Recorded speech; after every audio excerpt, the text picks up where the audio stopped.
Right now, the sky above you is full of airliners. And almost anyone sitting beside a window is looking through the same quiet detail without noticing it. The corners of that window curve. Look from seat to seat, airliner to airliner, ovals and rounded rectangles again and again. It looks like styling. It is not. That gentle curve is one of the hardest-earned lessons in the history of flight, and it was paid for in part by two airliners that broke apart in the same year. To understand the window, start with the air around it. At cruising altitude, the air outside is far too thin to keep you conscious. So the cabin is sealed and pumped full of denser air. From the moment it climbs, an airliner becomes a gently inflated vessel, with pressure on the inside pushing outward against the whole shell around you. Then the aircraft descends, the difference in pressure fades and the structure relaxes. Climb, pressurize, descend, relax. Each flight inflates the fuselage and lets it go again. Engineers call each of those round trips a cycle, and a working airliner repeats it flight after flight, year after year. You already know what cycles can do to metal even if you have not thought about it. Take a paperclip and bend it once. Nothing happens.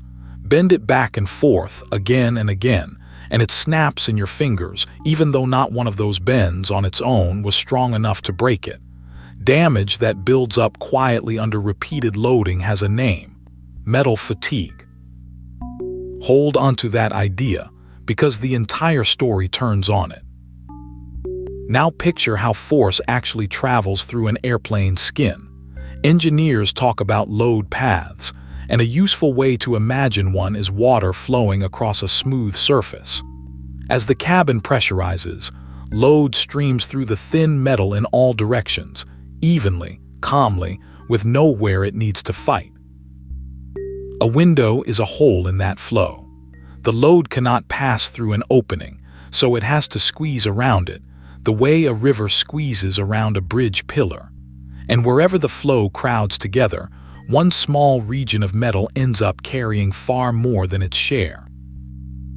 That crowding has a formal name: stress concentration. It means a localized area carries greater stress than the material surrounding it, and any discontinuity, an opening, a hatch, even a fastener hole can create one. Here is the crucial part. The shape of the opening decides how bad the crowding gets.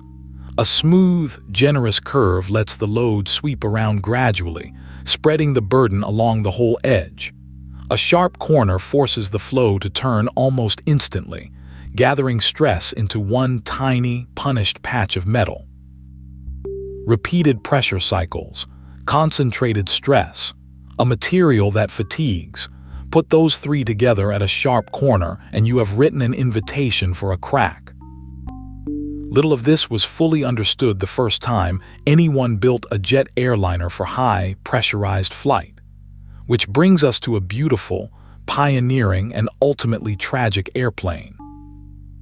In the early 1950s, Britain introduced the Havilland Comet, the world's pioneering pressurized jet airliner. It flew higher, faster, and smoother than the propeller aircraft it replaced, and for a moment it looked like the undisputed future of travel. Its cabin windows were squarish, with corners far sharper than anything you will see on an airliner today. January the 10th, 1954.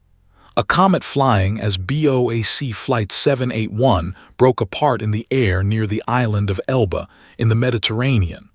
All 35 people on board died. The fleet was grounded and inspected, modifications were made, and the comet returned to the sky. Then, on April the 8th of that same year, South African Airways Flight 201, another comet, was lost. 21 more people were gone. This time, the airplane's certificate was withdrawn, and the comet stopped flying. The investigation that followed still shapes how this story is taught today. Wreckage was recovered from the sea floor piece by piece, and engineers did something remarkable. They sealed an entire comet cabin inside a giant tank of water and pressurized it, over and over again, simulating flight after flight after flight, far faster than everyday service ever could. The cabin failed. The investigation and the fatigue testing pointed to metal fatigue in the pressure cabin. Cracks had formed and grown around window and frame areas, where the real stresses ran far higher than the designers had expected.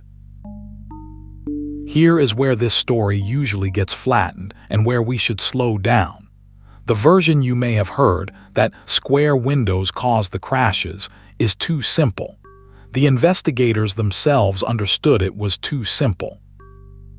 The fuller chain includes the relentless pressure cycles, fatigue behavior that the industry did not yet fully understand, the fine details of frames, rivets, and fasteners around each opening, and test assumptions that gave more reassurance than they should have.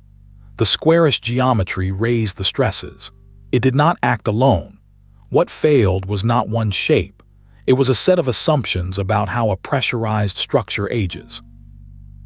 In fact, a sharp-cornered opening can be engineered safely in some contexts, with enough reinforcement and care.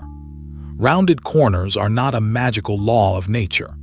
They are a strong, efficient design choice that removes one major place where a fatigue crack can begin, instead of standing guard over it forever.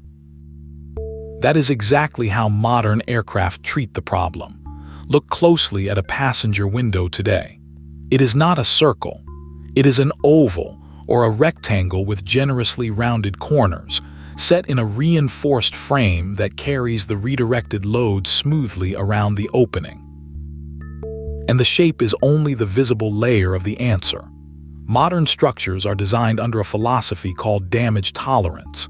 Engineers assume small flaws will exist somewhere, and they design the structure so that a crack grows slowly, gets caught by scheduled inspection, and does not get the chance to become a failure. The corner of your window is one line of defense inside a much larger system of materials, reinforcement, testing, and inspection. So the next time an airliner descends, relaxes, and rolls to the gate, a whole system of quiet decisions has just finished doing its job. The rounded corner is simply the one you can see from your window seat. So why do airplane windows have rounded corners? Because a pressurized cabin breathes with each flight. Because any opening interrupts the flow of load through the skin. Because a sharp corner concentrates that load into a small patch of metal, and repeated, concentrated stress is precisely how fatigue cracks begin. The curve spreads the load and quietly removes an invitation for failure. The next time you rest your head against that little oval and watch the clouds slide past, remember what you are actually looking through. Not a styling choice, a memory, a lesson learned at terrible cost, folded so calmly into the shape of an ordinary object that you might not even guess it had once been a question. Nearly everything ordinary hides a rule like this one. Here is the next question worth asking.